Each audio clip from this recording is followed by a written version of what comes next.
What's up, guys? It's Nick here, and today's a great day, and that is because the press has put up a couple impressions of the brand new Zombies map, Die Rise. They went out to Treyarch and were able to play the map and talk about it, so there's a little bit of a preview. Again, no screenshots yet, and no video gameplay yet, but maybe soon. Maybe we'll get a trailer soon, we'll have to see. But it's only a couple days away, so I think we can wait.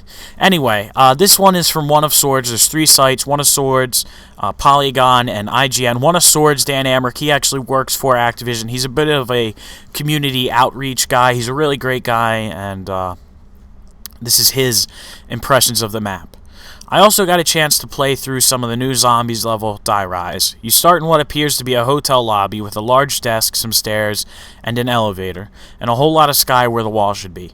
This is a skyscraper, and something apocalyptic has happened here because there are chunks of the building missing and destruction outside. The environment is so different that it creates new gameplay, explains producer Reza El-Ghazi. It's not just escaping the zombies. You have to worry about your environment and just dying by falling, Zombies design director Jimmy Zielinski said.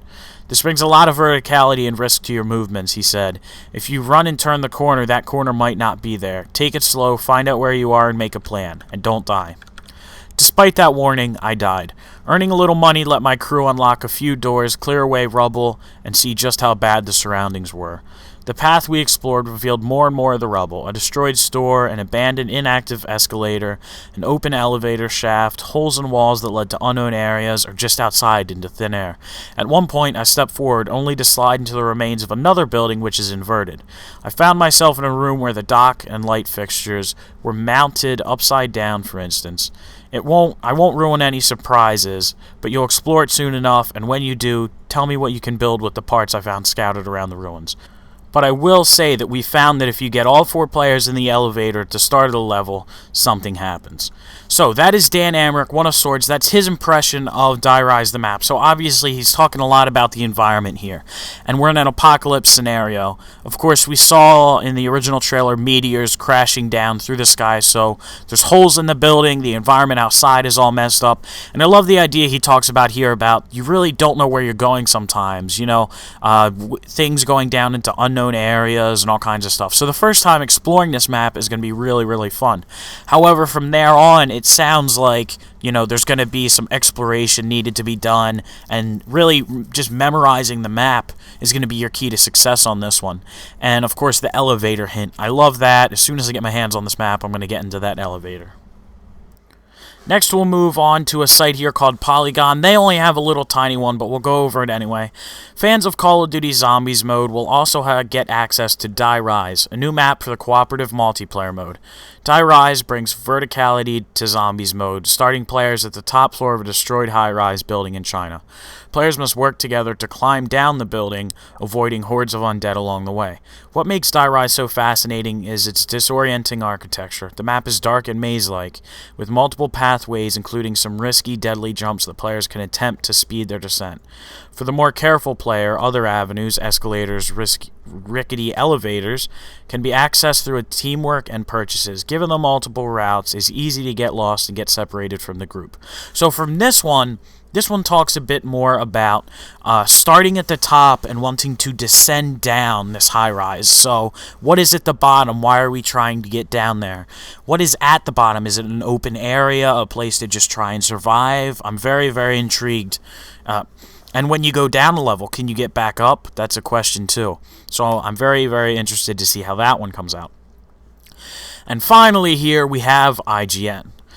The name may induce an eye roll, but this new Zombies map feels very different from the rest of Black Ops 2. Instead of being relatively open spaces, Die Rise places you in a crumbling skyscraper. It's much more claustrophobic than Transit, consisting mostly of tight hallways, many of which have holes in them allowing zombies to attack from above. You can use the elevator to move around, and doing so can be risky, and usually pieces of the building break in such a way that you can leap between sections. Just like in Transit, taking the time to learn the level will be paramount in Die Rise. Run around the corner too fast and you might fall to your death, and you'll need to save your precious resources to purchase access to new parts of the world. A ton of parts are scattered about the building, though my team and I never managed to find a workbench. On top of the Undead Legion, you'll also face a deadly new minion. They look similar to the goblin-like creatures that lash out to you at the fog in transit, only they come during specific waves and do short teleports around the environment. They go down really easily, but can pick off a survivor who stays out with their own ease. And that right there could possibly be the biggest description that we've had so far. First off, they're talking about, yes, there is an elevator that you can use to get back up to other levels that you've already been to, but again, they're hinting once again that this elevator is not necessarily safe, so maybe it breaks and plunges down, or you have to jump off stuff, and I'm really excited to see how this comes out. And then, of course, they're talking once again about all these pieces that they find, but they were not able to assemble them. That's the same thing One of Swords was hinting at, about how he found all these pieces, but he couldn't necessarily find where he's meant to assemble them at. And then a new monster, a new enemy that teleports around, I guess similar to the Nova 6 crawlers, but they look like the goblin enemies, as they call them, that were on transit. So, very intrigued to see how this map comes out. We have new enemies, different ways of transportation, big places to fall off of the building, just absolutely amazing ideas here. I can't wait to see how they play out. I'm going to have some more details here on my Die Rise live stream coming up. If you guys haven't already, be sure to subscribe to my channel. I always bring out all this news as quick as I can. Hope you guys enjoyed this. If you do, please leave a like, a comment, tell me what you think, and I'll see you guys for Die Rise.